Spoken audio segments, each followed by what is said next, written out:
ہم کریں گے ہر مظلوم کی حمایت۔ اب تک کے لیے اتنا ہی۔ مزید خبروں اور اپڈیٹ سے باخبر رہنے کے لیے دیکھتے رہیں Himayati news HD channel. Karachi report Hakim Ali دل SHO خالد عباسی کی فوری کارروائی، تشدد کرنے والے افراد پہ FIR درج۔ کراچی میں 9 جنوری 2025 کو پیش آنے والے ایک واقعے میں SHO خالد عباسی نے فوری قانونی کارروائی کرتے ہوئے تشدد نقصان پہنچانے والے افراد کے خلاف FIR درج کر لی۔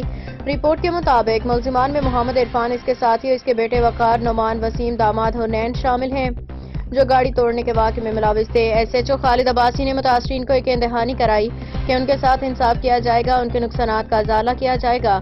انہوں نے مزید کہا کہ قانون کے مطابق کارروائی عمل میں لائی جائے گی، متاثرہ خاندان کو مکمل انصاف فراہم کیا جائے گا، جو ناحق ہوا اس کا ازالہ کیا جائے گا۔